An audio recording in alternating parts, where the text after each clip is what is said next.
Hey everybody, welcome to the podcast. Amy and TJ here. We are getting a chance to interview each other. Robach sitting next to me now. And what was I can't remember what your answer was when you interviewed me. Are you someone who prefers to ask the questions, or do you like being interviewed? I always like asking the questions more than answering them. Okay, well, with that said, I'm about to ask you a series of questions. And folks, just so you know, she has no idea what I'm about to ask her, what direction any of this is going to go. And with that, here we go. Why haven't you done an interview before now? Since all this went down, you haven't spoken, haven't done an interview. Why not? Because I know, as a journalist, when you give your story to someone else, you then put your story in their hands. They can edit it. They can change meanings. They can change context. And after everything that I've experienced, being on the other side of the headlines, instead of reporting them, I became them. I knew what can happen when you give your story or you give an interview to someone else. It can be misconstrued. And I was not interested in doing that. I wanted to tell my own story. But would you do it live? Yes, I would have if I had been with someone who I trusted. The problem is, and I don't mind answering questions that I don't know ahead of time. Clearly, here we are right now doing it. But I wanted it to be the right time, and it wasn't the right time yet. I wanted things to quiet down. I didn't want there to be all of the mayhem that was surrounding us be a part of the questions. Do you think you're ready now? I think that I would be ready. I still believe that with everything that you and I want to say, it's better to have our own platform and our own home, because I do still feel a massive distrust for the industry that I once worked. You say everything you want to say. What is it you want to say? I've been saying it. I just want to set the record straight. I think our narrative, I know that our narrative was stolen from us. And unfortunately, many people still believe what they read. And so, yes, I would still, and I'm going to, and we're going to still speak out and speak up about it. But I'd prefer to do it on this podcast. You have at this point no plans for doing an interview? I don't have any plans right now, but I wouldn't at this point, I wouldn't say no. If the right opportunity came up and the right person asked, I would likely say yes. Pick someone. Who would it be, the one person to do one interview with you? Hoda Kotb, Savannah Guthrie. I've known them. I love them. I worked with them. I trust them. Probably more than any other two journalists because I know them. You gonna do that one solo? Well, you were just asking who I would pick. We would obviously have to have a larger conversation about that. I mean, I'm cool. I mean, Savannah's fine, but that Hoda, that sister, I don't know. I'm kidding, Hoda. You know I love you. What do you think the general consensus is? What do you think people think of you?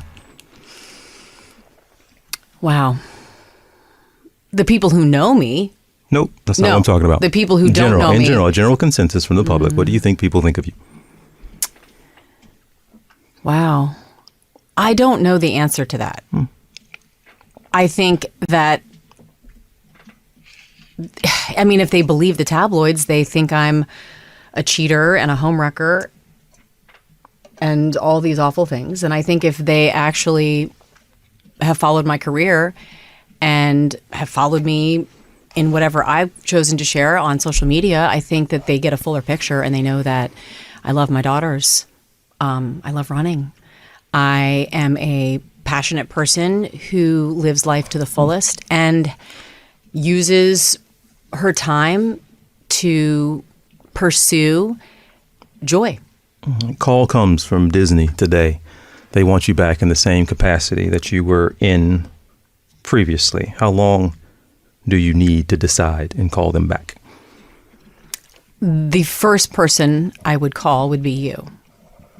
And I would need to know what the job was. Same capacity, same thing, going back to the exact same role. But would you be there with me? No. then the answer would be no. That wouldn't take me long at all. I am with you. It's a different answer. I would need to discuss it with you, and we would need at least 24 hours to think about that. Would you have ever left that job? I would almost certainly have not chosen to leave the job that I had because it was a dream job. Did you ever, at any point in your ABC career, get close to leaving voluntarily? I considered it after the hot mic incident, where I was talking about my frustrations about not getting to air a piece I had and had worked on about Jeffrey Epstein. And when I was taken off the air for a bit, or at least just not asked to be on the show for a month, I considered leaving, yes. Who is someone that stands out to you, that you are actually shocked that you have not heard from still since all this happened?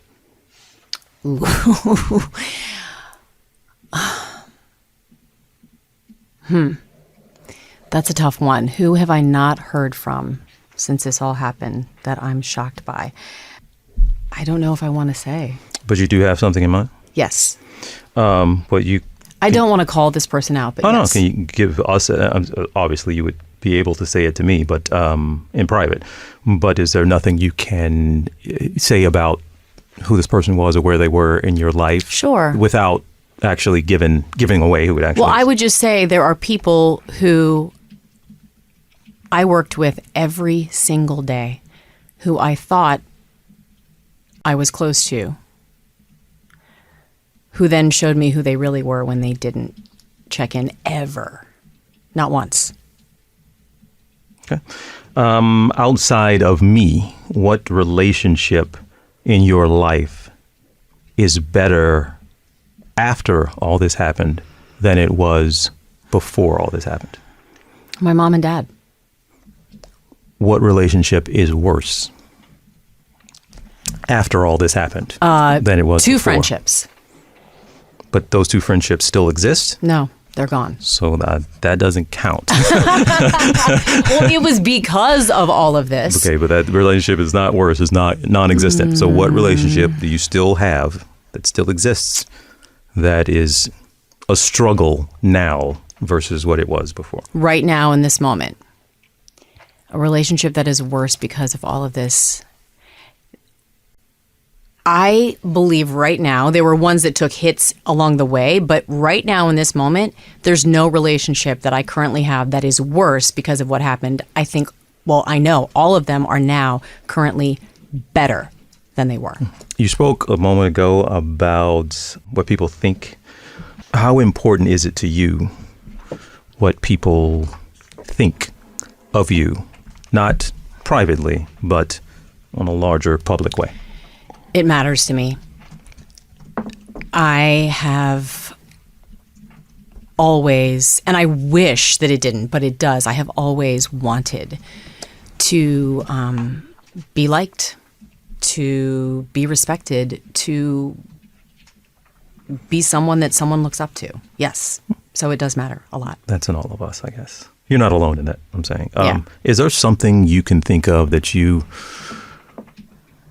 should or could say, I am sorry to your parents about for your behavior from birth through college graduation? So essentially when you were still under their care, is there anything you would say, I'm sorry or apologize to them for? Sure, Mom and Dad. I am sorry for my selfish attitude as a teenager. I am sorry for sneaking out almost every weekend when you grounded me. I am sorry for not understanding how hard it is to be a parent and to not give them, I didn't give them the grace to just be humans. I wanted them to be perfect, and I was angry when they weren't. I am sorry for, this is up until college, you said? Oh, yeah. I am sorry for all the back talking I did. I think that doesn't come as a surprise to you. And I'm sorry for all the doors I slammed. I think we're good. It was absolutely the most, the funniest and most tragic story I've heard from anyone's childhood is that your dad told me the story of, it sounds crazy, all the doors I slammed, but her dad actually, to punish her, removed her door from the hinges, and she did not have a door your entire senior year of high school. Do I have that story right? That is correct, and I will give you the lead up to that. So when I have a temper, and when I get angry, I slammed doors when I was younger. I don't do that anymore, obviously, but when I was younger, it was my one thing I could do, and I would just get upstairs and slam my door. So my parents, as a punishment, would make me open and close the door nicely, quietly, 50 times. 50. This happened a couple of times. And on 49, when I got to 50, on my 50th one, I would slam it. And so I did that, I believe, twice. And that was it for my dad. He removed my door. Yeah. True story. And my dad told you it. So, you told me the story. I wish he'd have told me that earlier. He's actually really proud of it. So many things start to make sense, don't they, Emma? Were you nervous about the impression you were going to make on my parents? Oh, absolutely. Yes, I was nervous. I was very nervous about what they would think of me. And yeah, I definitely was. Did you prepare in some way for it? No, I just leaned in to my, I am who I am. I can't be anything other than who I am. And so I'm just going to be me. You didn't ask for advice from anyone? You didn't read up on the civil rights movement or anything like that? Wait, what? You made fun of me. I was watching a movie on a plane. I was coming back from something right before I met them. This wasn't the soul plane thing, was it? You made fun of me. Yeah, wait. It was something, it was a really black movie, You wasn't were it? with your parents already, and I happened to watch... what was it? It was a good... It was some black movie that I hadn't seen before, and I just saw it on the plane. It was not timed in any way to meeting your parents. And you called me out on it and were making fun of me as if I was doing that to prepare to meet your parents. It is funny. I wish I could remember which movie it was. And I'm joking. It wasn't as bad as Soul Plane, y'all. I'm kidding. No, there. It wasn't that. It was something. But it wasn't Boomerang, because I've already seen that, but it was something like that. You're seeing for the first time. No. It was like a heavy movie. It was a Spike Lee movie. Do the right thing. Oh, yes, damn, that's what it was. I knew I was going to come up with it. It was Do the Right Thing. You know what? I had never seen it. Okay. And I got worried. Well, no. Because you hadn't seen Do the Right Thing. And I've interviewed Spike before, and I was so nervous. And I remember being mad at myself that I hadn't watched it beforehand. I wasn't talking to him about that movie, but I thought, my God, how can I interview Spike Lee and not have seen that? So it was always in the back of my mind. And when I was on a plane, I saw it, was not timing it out with meeting your parents. And I happened to watch it, and I loved it. I'm going off my list here a little bit. Have you seen Roots? No.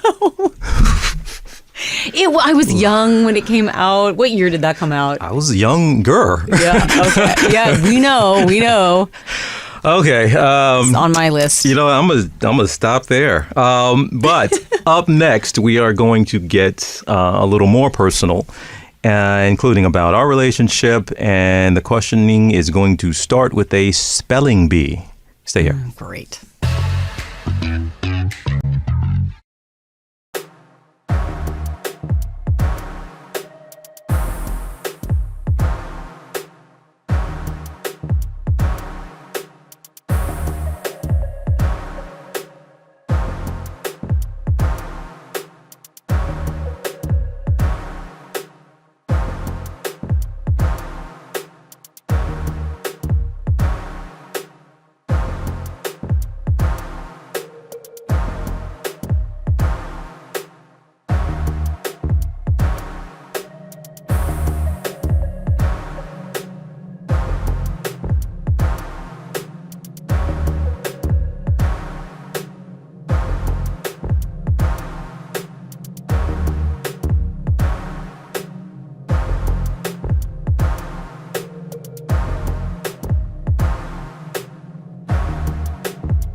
Right, we are back here with the Q&A. TJ interviewing Robach right now. We left off talking about roots, soul plane, do the right thing, God. and some watching we need to do over the weekend. Yes. But I'll continue with the line of questioning here. Next question is, can you spell Lutilius?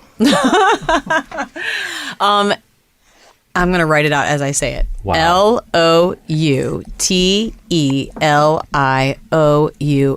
But you had to spell it out? I mean, you had to write it down to see it. That made me feel more comfortable. Okay. I do that with Robach as well. I'm a visual person. When was the first time you looked at me in a non-friend zone way?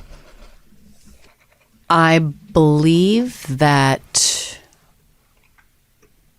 we were walking back from having dinner with friends. And on the walk back, you walked me back, I felt something different in the way we were looking at each other. I know that exact time you're talking about. Yeah. I know exactly what you're talking about. We didn't say anything. That makes sense. I didn't say anything. You didn't say anything, but I felt something. That was a fun night. That was. I remember that. Okay. We made a stop. Yes. Given your experience, your life experience, your love experience, what advice would you give to someone regarding the reasons to get married? Again, I don't want you to say, hey, don't get, not reasons not to. Right. Reasons to get married. The reasons to get married.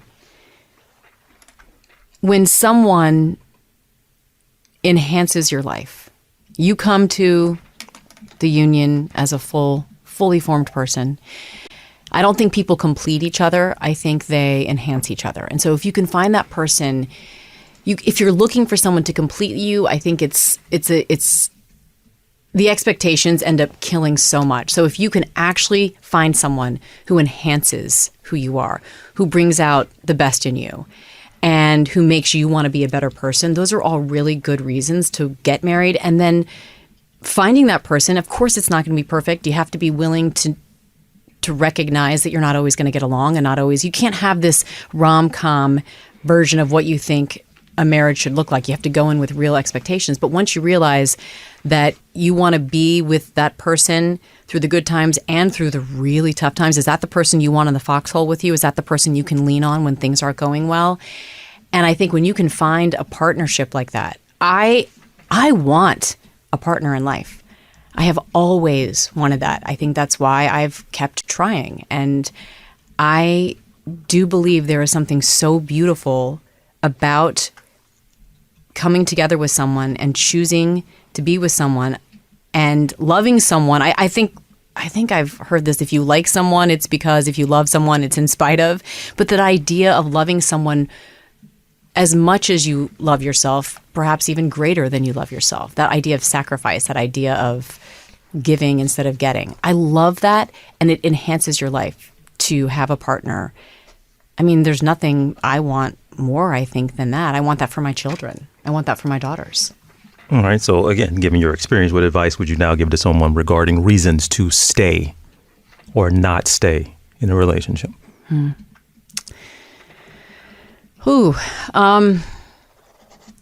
You stay in a relationship, it's worth fighting for if you have mutual respect for each other. I do believe that love becomes a choice. It's not always just this feeling where you're like, oh my God, I'm so in love with him. And it's that comes and goes, that's cyclical. It's when you find someone who you can respect and like and are friends with. If you can go through life laughing with someone, friends with someone, even if you're angry at them and you're mad at them and things may go and events may happen and they may do things that really upset you and anger you. But I think if you have that mutual respect, you stay. And you go if I think it's a really tough call to make. But when there are more, I really think it comes down to when you lose respect for someone. I don't know that you can get it back. And if you don't like doing basic things with him, I think those are big red flags. But respect would be the number one thing. When you lose respect for someone, I think it's really hard to stay in a marriage. Can you tell me a bad health habit that you have right now that you'd like to break? Bad health habit that I would like to break. I'm working on it. French fries. I love French fries and eating French fries and fried food. Fried food. I'm going to go the whole thing. That is one of my biggest health habits that I am working on getting rid of. There's nothing good that comes from eating fried food. Is there a bad health habit that I have that you would like for me to break? Well, sleeping, lack thereof, acting. I think you've recognized it now, and you've come a long way from when I first were friends with you. I think you, I don't know, I feel like you did not prioritize sleep. And so the more sleep you get, the healthier you are. I want you to live as long as possible. And so I would like you to sleep even more than you do. When do you think race has shown up in our relationship? It doesn't show up that often. But I'm trying to think when it has. In a recent fight, it has. And we're still working through that. We've talked about how I react, how you react differently to things and people based on experiences. And I think I have learned even more than I ever could have, seeing the world through as much as you can show me. I can't walk into your body and know what it's like, but I have seen things and heard things differently because you've experienced them and I'm standing by your side. So we've had these conversations and it's been incredibly eye-opening to me in a lot of ways. So it's been a part of our relationship. It doesn't take center stage, but it's something I think we mostly, I don't think we want to laugh at it, but we keep it lighter. But there have been heavy moments. Can you tell, one, you said things you've learned, but can you think of something you have learned regarding Black folks, Black experience, dating a Black man that you did not know until you got into this with me? I hear things that friends or family might say that before I was dating you, I wouldn't have considered offensive. That now I see are. When white people, and I know who they are, and I know they're not bad people, but are kind of desperate to connect, make bad choices in making everything that they say to you about Black things. And it's embarrassing now to hear it. I think most of the time it comes from a good place, but it's still so hard to listen to now that I know how you experience that, where you're singled out and you're treated differently. Do you think it matters to your family whether or not we get married? I think they would like us to get married. They are religious people. They are Catholic. And here's the thing. My parents have an amazing marriage. 50 years. 50 years. And because they have seen all the good that comes out of that type of commitment and weathering storms, they want that for me. So yes, they do want us to get married.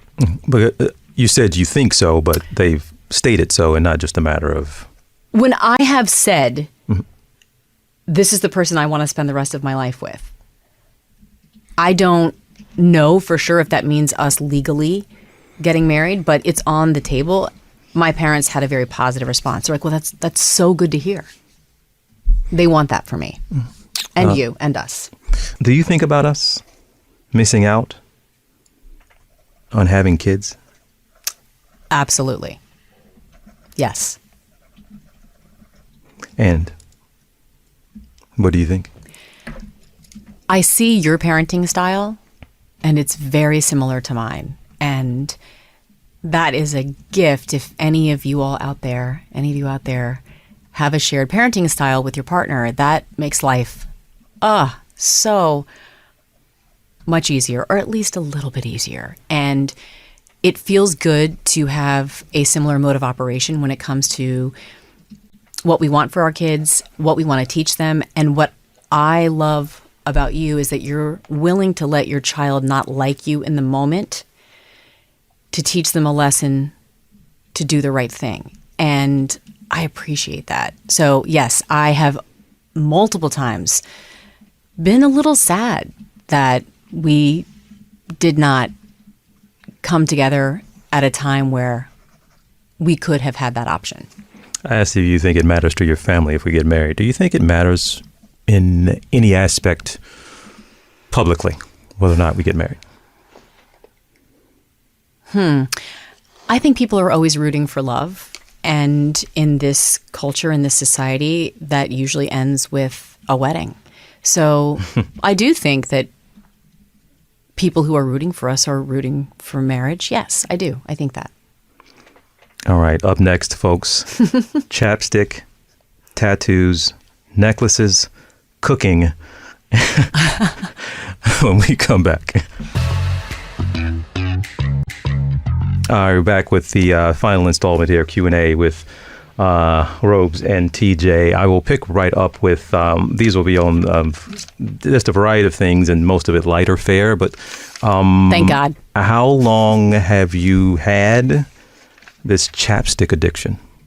For as long as I can remember. Okay. As long as, I think it started for me when I was 7 or 8, and for Christmas, Santa Claus brought me, do you all remember? It came in a candy cane, clear candy cane case, and there were soda chapsticks. So Dr. Pepper, Coca-Cola, A&W root beer.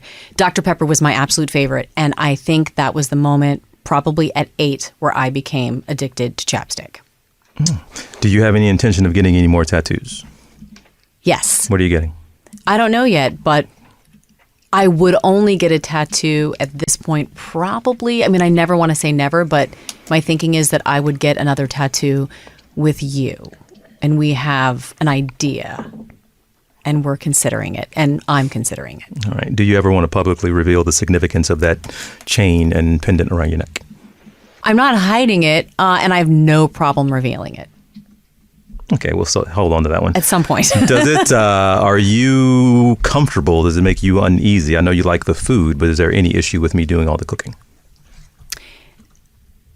I love when you cook. It's a strange thing for me because I spent the first, I don't know, up until last year doing all the cooking. So I'm actually relieved and happy that you love to cook. Cooking was always obligatory for me. And I did it because I had to. And it was more of a chore than something that I love to do. And I see the love you have for it. So I'm more than happy to abdicate. But I do feel a little guilty about it because I'm used to doing it. So there's like a guilty part of me that feels like he shouldn't be doing it all. I should be stepping up. Do you fear that breast cancer or something related to it will be the thing that gets you in the end? Yes, I do. I fear that. I hate to admit this, but I don't think a day goes by where I don't think about that. What was the funniest or most absurd thing you read about yourself the past year? Oh, wow. Where do I begin? Oh, my gosh. This is hard because I'm trying to think about all the barbs that were thrown my way. I think... I don't know if it was funny. Or absurd. That I basically had like an open bar in my dressing room. That was absurd and completely not true. That made me, I did actually laugh at that because I had a couple bottles of wine in my refrigerator that were given to me by my bosses. So that actually made me laugh. I just thought that was hilarious. And gosh, there have been so many. I'd have to like think about what some of the silly things were. Can you remember any?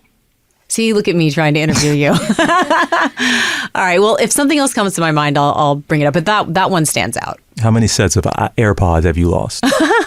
Okay, so it doesn't lie. When I look at my Bluetooth and it says my current AirPods, it says Amy's AirPod 6. We're up to 6? Yep. Okay. Why does your brother keep getting goats? He is really enjoying farm life in Athens, Georgia. He's a doctor, and I think it's just such a high-stress job. Coming back home and being a gentleman farmer of sorts gives him just the peace of being one with the land, and he really likes goats. He keeps getting more, and then they keep having babies. They're really cute. As cute as a goat can be. What is the thing I do that annoys you most? Oh, that's easy. You pop your right elbow. That's it? A lot. Oh, my God. I'm doing great. It's multiple times a day. 3 tops. Okay, fine. It's 3 times a day. That annoys you most? Well, okay, that's on the silly side. Oh, On the deeper serious. side, and you already know this. I think you already know the answer. When you don't talk to me, when you're quiet. I like to talk. But maybe I should like to listen more, and then you talk more. Why are you doing that? Not talking thing. Waiting for you to fill the void. Because you know I will. Yes. Because silence makes me uncomfortable. Do you find that in order to live out your life with someone, it's necessary for those 2 people to live together? I don't think it's necessary, but I would prefer it. But I've seen plenty of people who love having a partner and having their own apartment, and it works for them. I crave connection. I don't need a lot of alone time. But I respect someone who does, and I do think it's possible to have a life partner who you don't live with. But I wouldn't prefer it. What are you concerned after this Q&A that is going to be manipulated for a negative headline to attack you or me? I don't know. I actually try not to overthink about I know it's there and it's in the back of my mind, and it makes me nervous generally that anything I say can and will be used against me in a twisted, out of context way, because it's happened time and time again. And I found it to be kind of fascinating that I won't even know the things that they'll pull out. Like, I do look at the headlines. I don't necessarily read the body, but sometimes it's a head scratcher. Like, that's what they jumped on. That's what they said. So I honestly don't know. I'm kind of surprised every time I do see headlines and see how they twist them. And so I kind of don't want to think about it too much, because I don't want to edit who I am or me being honest and open. Last 2 things here. 1, what do you want for your birthday? I want my friends around me. I want there to be a celebration of life. I have always been a big believer that birthdays are important. And I love when people are loud and proud about how old they are, because that is something to be grateful for. Every single year you get is a gift. So I really do think it's nice to be able to take a day and celebrate, not necessarily yourself, but just that you get to be here and you get to live another life and you get another year, hopefully, on this planet. So I like to mark time like that. So what I want for my birthday is joy. I want celebration. I want friends. And oh my gosh, I'll be able to have a glass of champagne. I meant more so like, what do I need to go buy? You know that you don't want me to tell you what to get me. You know what? You're a really good gift giver. Even if you told me, I wouldn't go get it. You know that, actually. That's right. And last question, where do you want your 3rd wedding to be? Justice of the Peace, Vegas. Wait, which one? Either one. Is there a Justice of the Peace in Vegas? Maybe. I thought that only could Elvis be a twofer. did them. That's where you wanted to have it? I'm joking. Okay.